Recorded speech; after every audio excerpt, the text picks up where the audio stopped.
Hello বন্ধুরা, good morning. কেমন আছো তোমরা সবাই? আশা করি সবাই খুব ভালো আছো। আমরাও কিন্তু খুব ভালো আছি। আর আজকে হচ্ছে সোমবার, আর আজ সকালবেলার জলখাবারে হচ্ছে সাদা সাদা আলুর তরকারি আর হচ্ছে ফুলকো ফুলকো লুচি। আমার বর কদিন ধরে একদম আমাকে পাগল করে দিচ্ছে যে লুচি বানানোর জন্য। তো সেই জন্য আর কি আমি আজকেই আর কি বানাবো বলে ঠিক করলাম। আর গতকালকে তো ছিল একাদশী, বানাতে পারিনি রবিবার হওয়া সত্ত্বেও আর কি আর করা যাবে। আর আমার এই নেলস করার চক্করে না আমি একদম আটা ময়দা ঠেসতে পারছি না, মানে খুবই অসুবিধা হচ্ছে। ডান হাতেই তো সব কাজের হাত, খুব অসুবিধা হচ্ছে। সেই জন্য আমাদের যে বাসন মাজে ওই দিদিকে বললাম তুমি একটুখানি মেখে দাও, আমি কি বেলে বলছো? করে নিচ্ছি। বলছি সকাল থেকে উঠে লুচি বানানোর প্রস্তুতি, এই জন্য এক আলাদাই আনন্দ। হুম হুম। সকাল সকাল উঠে যেই ওই কাজের দিদি এসেছে বলে তাড়াতাড়ি আমার ময়দাটা মেখে দিতে বলে। হ্যাঁ, 1 নম্বরের লুচিখোর। ওই জন্য তাড়াতাড়ি এসছি। ও লুচি খোর। হ্যাঁ, ও আরেক লুচিখোর। আজকে লুচির কি সাথে হবে? লুচির সাথে কি হচ্ছে বলো তো? সাদা আলুর তরকারি। হ্যাঁ, পাঁচফোড়ন দিয়ে তাও আবার সাদা জিরে ফোড়ন দিতে হবে। টমেটো পড়বে ওতে। বলে ধনেপাতা নেই দিদি। আমি বলছি, না। বলে আগে বলবে তো, আমি যেন অন্যবার বাড়ি থেকে ধার করে নিয়ে আসতাম। মানে লুচি সাদা তরকারি দিয়ে খেতেই হবে। এরকম হলে হতো। হ্যাঁ, সকাল সকাল কালকে থেকে বলছে আলুর দম, কষা মাংস, এইসব বলে যাচ্ছে। সকালবেলায় কে আলুর দম খায়, কষা কে মাংসের কথা কষা আমি মাংস বলেছি, খায়? তুমি লুচি আর কষা। আর এদিকে দেখো একদম লুচি আলুর তরকারি পুরোটাই তৈরি হয়ে গেছে। আলুর তরকারিটা একটু ঝোল হয়ে গেছিলো, কিন্তু খেতে কিন্তু ভীষণ টেস্টি হয়েছিল। তো ওকে আমি দিয়ে দিলাম। আর ওর অফিস কিন্তু শুরু হয়ে গেছে, যেহেতু এত কিছু করলাম সকালবেলাতে, মানে লুচি করতে একটু টাইমই লাগে। তো সেই জন্য ও অফিসে বসে গেছে, 10:30 বেজে গেছে সব কিছু করতে। আর মা ওদিকে আলুটা কেটে দিচ্ছিল, আর আমিও ওখানে আমারটা নিয়ে চলে এসেছি। আর আজকে মার কাটারই গরম পড়েছে। কদিন ধরে একটুখানি বৃষ্টি হলো, তারপরে তো মানে যেমন তেমনই গরম রয়ে গেছে। মানে এত গরম পড়েছে না রান্নাঘরে, একটুখানি সকালবেলা টাইম থেকেই এত গরম, বাপরে বাপ। সারাটা দিন এখনও পড়ে রয়েছে, কী যে হবে। এই যে এখন আমি আমারটা নিয়ে আসলাম। আর আমি মোটে 3টে নিয়েছি লুচি। কারণ আমি খুব একটা লুচি প্রেমী নই। খুব একটা কি, একদমই না। আমার তেলের জিনিস একদম, মানে এরকম ডিপ ফ্রাইড জিনিস আমার খুব একটা ভালো লাগে না, গা গুলিয়ে আসে। আর তার উপরে তো মানে ডায়েট ফায়েট তো সবই যাচ্ছে। আর ওই জন্যই 2-3টে খাচ্ছি। আর তার উপরে আছে আবার আলুর তরকারি, এই আর কি। আর সকাল সকাল এত তেলের জিনিস না আমার খেতে কেমন একটা লাগে। তো চলো এটা খাই, খাওয়া দাওয়া করে তারপরে এখন ঘর মুছবো, তারপরে রান্না বসাবো। আর এখন চলে এসেছি দুপুরে রান্নাটা করার জন্য। আজকে না দুপুরে রান্না করব হচ্ছে লোটে মাছের ঝুড়ো আর পটল বাটা। দুটোই আজকে শুকনো শুকনো রান্না, কিন্তু কিছু করার নেই। এই রান্নাগুলো আমি চাইলেও ঝোল করতে পারবো না, মানে একটু গ্রেভিও করতে পারবো না। এই রান্নাগুলো একদমই মানে শুকনো শুকনোই খেতে বেশি ভালো লাগে। আর দেখো পটল বাটার জন্য না পটলগুলোকে আমি পুরোপুরিভাবে খোসা কিন্তু ছাড়াইনি, একটু ওই চেঁচে নিয়েছি। আর এগুলোকে হালকা করে একটু ভাপিয়ে নিচ্ছি। পটলগুলো মানে কচি কচি আছে, তার মধ্যে কয়েকটা শুধু একটু বুড়ো বুড়ো হয়ে গেছে। আর ভাপিয়ে নিলে না খেতে খুবই ভালো লাগে। আর একদম কচি হলে তো কাঁচা পেস্ট করে নেওয়াই যায়, কিন্তু মানে কাঁচার থেকেও না ভাপিয়ে নিলে সব থেকে বেশি আর কি ভালো লাগে। আর ওদিকে আমি লোটে মাছের জন্য আদা রসুন কাঁচা লঙ্কা সব কিছু পেস্ট করে নিলাম। আর সকালবেলা উঠেই তো লোটে মাছগুলোকে বরফ ছাড়াতে আর কি জলে ভিজিয়ে দিয়েছিলাম। কিছুটা কেটেছে, সবটা এখনও না পুরোপুরি কাটেনি, আমাকে একটু হাত দিয়ে ছাড়িয়ে নিতে হচ্ছে। আর লোটে মাছ মানে তো সেই দিন নিয়েছিলাম। আর গতকাল যেহেতু বললামই একাদশী ছিল, কোনো রকম আমিষ রান্না তো করা যাবে না, তো সেই জন্য আর কি খাওয়া হয়নি। কিন্তু আর লোটে মাছ না দুদিন একটু ফ্রিজে রেখে দিলে না খেতে মানে খুব একটা ভালো লাগে না। এই লোটে মাছ এমনই একটা মাছ না, মানে টাটকা টাটকাই আর কি খেয়ে নিলে বেশি ভালো লাগে। আর ওখানে না আমি কয়েকটা লেজার দিকে রেখে দিয়েছি একটুখানি লোটে মাছের চপ বা ওই জাতীয় কিছু সন্ধ্যাবেলা স্ন্যাক্স আইটেম করার জন্য, বেশ হয়ে যাবে আর কি। আর এখানে দেখো কড়াইতে তেল গরম করে আমি পেঁয়াজ ভাজতে দিয়ে দিয়েছি। পেঁয়াজটা এরকম লাল লাল হয়ে গেলে আমি এর মধ্যে দিয়ে দেবো দুটো মতন টমেটোটা দিয়ে একটু নাড়াচাড়া করে একটু নুন দিয়ে নেবো, যাতে করে টমেটো পেঁয়াজ এগুলো সবই গলে একটা মাখা মাখা হয়ে যায়। আর বলো তো যে তোমরা কে কে লোটে মাছ খেতে ভালোবাসো? আচ্ছা, লোটে মাছের ঝুড়ো খেতে ভালোবাসো, নাকি ওই একটু ঝোল ঝোল মতন হয় না, একটু গোটা গোটা থেকে, ওই জিনিসটা ভালোবাসো খেতে?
আর আমার মা না আরেক রকমভাবে লোটে মাছের রান্না করতো, মানে তরকারি করতো, যে একটু ঝোল ঝোল মতন হতো, মানে ঝোল মানে একদম ঝোল না, মানে ওই গ্রেভি গ্রেভি মতন হতো, আর তার মধ্যে না কিছু মাছ ভেঙে যেত, আবার কিছু মাছ গোটা গোটা মতন থাকতো, ওইটাও না খেতে খুব সুন্দর হতো। কিন্তু আমি আজ পর্যন্ত একবারও ওইরকমভাবে রান্না করতে পারিনি, রান্না করতে গেলেই না ওই ঝুড়ো ঝুড়ো মতনই হয়ে যায়, মানে পিস পিসভাবে করতে চাই কিন্তু একদমই ওটা হয় না, গোটা থাকেই না, একটুখানি চাপা দিলেই মানে ওটা গলে যায়। কিভাবে কি করে আমি না সত্যি বুঝতে পারি না। তো এটার কোনো আলাদা কোনো প্রসেস আছে কি না, তো যদি কেউ জানো তাহলে অবশ্যই কিন্তু আমাকে একবার জানিও। ওই রকমভাবে না আমিও একবার করতে চাই কিন্তু হয় না। তো তারপরে দেখো এর মধ্যে আদা রসুন পেস্ট, কাঁচা লঙ্কার পেস্ট, তারপর সমস্ত গুঁড়ো মশলা, শুধু এর মধ্যে ধনের গুঁড়োটা আর জিরের গুঁড়োটা বাদ দিয়ে সব কিছু দিয়ে ভালো করে কষিয়ে নিয়েছি। তারপর মাছগুলোকে ওই মশলাটার মধ্যে দিয়ে এটাকেও এবার ভালোভাবে কষতে থাকবো, আর চাপা দিয়ে দিয়ে কষবো, আর কিছুই না। মানে এটা এবার যত শুকনো হবে ততই আর কি খেতে ভালো লাগবে। একদম শুকনো শুকনো করে তারপরে ওর মধ্যে গরম মশলা দিয়ে দেবো। আর এদিকে দেখো পটল বাটার জন্য পটলটাকেও মানে মোটামুটি ভালোই ঠান্ডা হয়ে গেছে, তো ওর মধ্যে একটুখানি ফেরে ফেরে নিচ্ছি, কারণ গোটা গোটা পটল দিলে না পেস্ট হতে চায় না। তো আর এর মধ্যে দেবো বেশ কিছুটা পরিমাণে রসুন, আর মানে যতটা পরিমাণে আর কি ঝাল খাবে সেই পরিমাণে দেবো কাঁচা লঙ্কা, দিয়ে সবটাই একসাথে আমি পেস্ট করে নেব। আর আজকে জানো তো ভেবেছিলাম যে একটুখানি বাড়িতে যাব, কারণ বোনের না ভীষণ জ্বর, মানে এটা জানতে পারলাম কিছুক্ষণ আগেই, মা ফোন করেছিল, তো বললো যে গতকাল রাতে নাকি প্রচণ্ড জ্বর উঠেছিল, প্রায় 102-এর উপরে আর কি জ্বর উঠেছিল। তারপরে একটা ওষুধ দিয়েছে, ও মানে প্যারাসিটামল খাইয়ে দিয়েছে, তো তারপরেও নাকি কমেনি, মানে কমেছে আর কি। পরের দিন সকালবেলাতে ডাক্তার দেখিয়ে ওষুধ খাইয়েছে, তারপরে কিছুটা হলেও কমেছে, কিন্তু ওই মানে কেমন একটা হয়ে মানে পেটের একটু সমস্যা হয়ে গেছে, তার সাথে প্রচণ্ড পরিমাণে ভমিটিং, তারপরে হচ্ছে ওই পেটের সমস্যা একটুখানি হচ্ছে, একটুখানি না ভালোই হচ্ছে। তো ভেবেছিলাম যে আজকে একটু যাব, কিন্তু সকাল থেকে এমন অবস্থা, আমারও শরীরটা হঠাৎ করেই ভীষণ মানে খারাপ খারাপ হয়ে গেল, মানে প্রচণ্ড পরিমাণে মাথা ব্যথা দিচ্ছে, গা হাত পা খুব ম্যাজ ম্যাজ করছিল, জানি না আমারও জ্বর টর আসবে কি না। তো সেই জন্য আর কি যেতে পারলাম না। তার উপরে আজকে তো মানে সোমবার 3 তারিখ, আর আগামীকাল হচ্ছে মঙ্গলবার, ভোটের রেজাল্ট আছে। তো ভোটের রেজাল্ট যেহেতু মানে একটু গাড়ি ঘোড়ার সমস্যা হতে পারে, তো সেই জন্য আর কি আরও মানে যেতে পারলাম না। দেখি এইসব মিটে গেলে না যাব, মানে শোনা থেকে না আমার মন টনগুলো খুব একটা ভালো নেই, মানে যেতে ইচ্ছা করছে কিন্তু পরিস্থিতির জন্য আর কি আমি একদমই যেতে পারছি না। আর এখানে দেখো কথা বলতে বলতে কিন্তু আমার রান্না একদমই শেষের দিকে। ভর্তার রেসিপিটা আজকে আমি মানে দেখাতে পারলাম না, পরের ভিডিওতে তোমাদের সাথে নিশ্চয়ই শেয়ার করে দেবো। আর এখন বাজে হচ্ছে সন্ধ্যে 6:30, একটুখানি আমি শুয়েছিলাম। আর এইটা তো তোমরা হয়তো অনেকেই চেনো, এটা হচ্ছে রিং লাইট, যেহেতু আমি একজন মেকআপ আর্টিস্ট, তো এটা আমার ভীষণই একটা কাজের জিনিস, কিন্তু এই কাজের জিনিসটাই আমার খারাপ হয়ে গেছিলো, আলো জ্বলছিল না, আর কোনো জায়গাতে ঠিকও করতে পারছিল না। তো তারপরে আর কি একজন লোকাল একজন ইলেকট্রিশিয়ান ছিল, তো তার কাছে দেওয়াতে সে আমার মানে খুবই যত্ন সহকারে আমার এটা ঠিক করে দিয়েছে, আর কস্টও কিন্তু অনেকটাই কম পড়েছে, যেটা কিন্তু আমি অনেক জায়গায় মানে 1000-1500-এর উপর আমাকে বলছিল, সেটা কিন্তু আমাকে অনেকটাই কমে আর কি করে দিয়েছে। তো আর কি এটা আমার মানে খুবই শখের জিনিস, প্রিয় জিনিস একটা, এটা যে আমার ঠিক হয়ে গেছে আমার কাছে মানে এটাই অনেক বড় আনন্দের। আর এটা না আমাকে অ্যানিভার্সারিতে গিফটও করেছিল ও।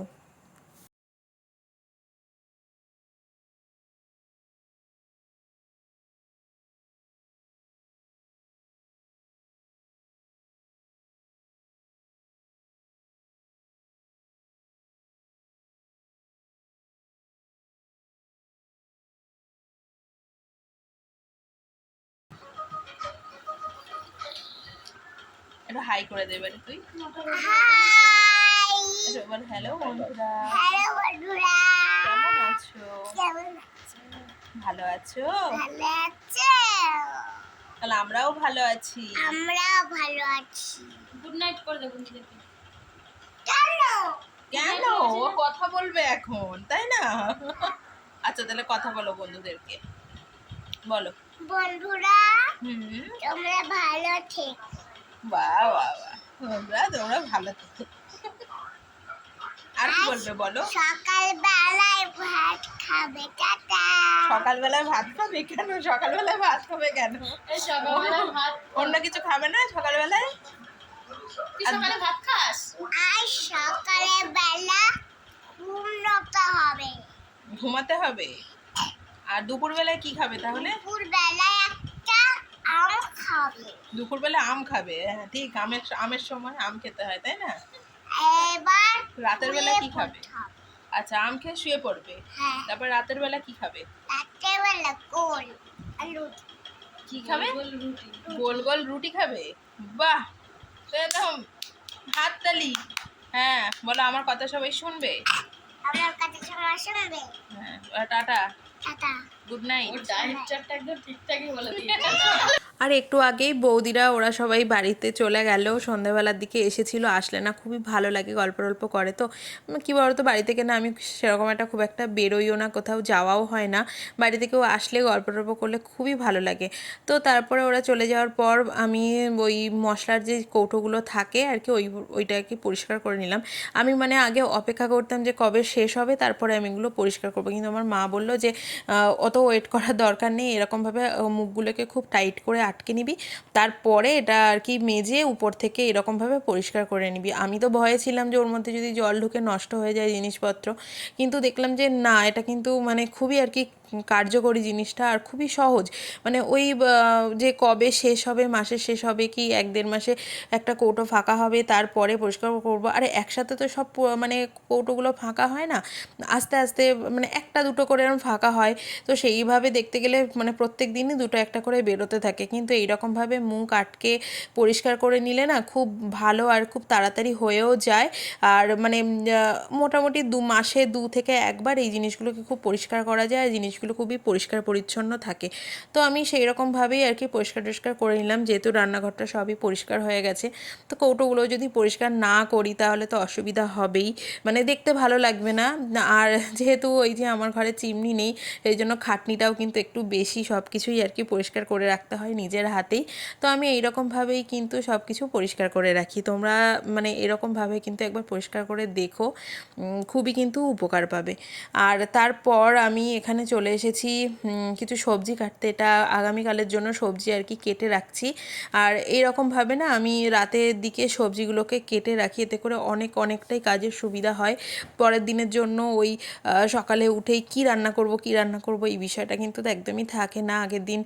এবার হ্যাঁ, মানে প্রত্যেক দিন তো সময় হয়ে ওঠে না, কিন্তু যেদিন হাতে টাইম থাকে বা একটা প্ল্যান করা থাকে, তো সেই মতন কিন্তু করে রাখলে সংসারের বা কাজকর্মে কিন্তু অনেকটাই আর কি সুবিধা হয়, নিজেরও একটু টাইম পাওয়া যায়। তো আগামীকালের জন্য আমি একটু ঝিঙে আর কয়েকটা ওই রিঙ্কেলস পড়া বেগুন ছিল, ওই বেগুনগুলোকেই কেটে রাখছি। তো রাতের জন্য আর কি বেগুন আলুর একটা তরকারি করে রাখবো, মানে চচ্চড়ি মতন। আর কয়েকটা ছোট মানে ছোট না, মানে 4-5টা মতন একটু চিংড়ি মাছ আছে, কয়েকটাই পড়ে আছে, ওইগুলো দিয়ে ভাবছি কালকে একটু ঝিঙে আলুর তরকারি করে দেবো, মানে পাতলা করে তরকারি করব। আর এখানে দেখো রাতে আমি ভাত করেছিলাম, কিন্তু আমি আর ওসব কিছু খাইনি, লোটে মাছটা ছিল। আমি এখানে একটু জল মুড়ি নিয়ে বসেছি, কারণ লোটে মাছটা খাওয়ার পর না আমার একটু অসুবিধা হচ্ছে, মানে পেটের একটুখানি সমস্যা হচ্ছিল। তো মানে বাড়তে আর কি দেইনি জিনিসটা, তার আগে আমি জল মুড়ি খেয়ে নিয়েছি। আর আমি না দেখেছি আমার কোনো রকম একটু গ্যাসের সমস্যা হলে বা কিছু হলে মুড়িটা খেয়ে নিলে না আমার বেশ ভালো অনেকটাই উপকার পাওয়া যায়। আর মুড়িটা শুনে মানে মাটা বলে খুব ভালো, মানে পেটের সমস্যার জন্য মুড়ি খেলে না পেটটা অনেকটা ঠান্ডা থাকে। আর এখানে একটা কাণ্ড হয়েছে, আমি যখন এই মশলার কৌটোগুলো আমি পরিষ্কার করছিলাম না, একটার মধ্যে লঙ্কার গুঁড়ো ছিল, জানতাম কিন্তু আমি ভুলে গেছিলাম, আর হাতে লঙ্কার গুঁড়ো রেখেছিল।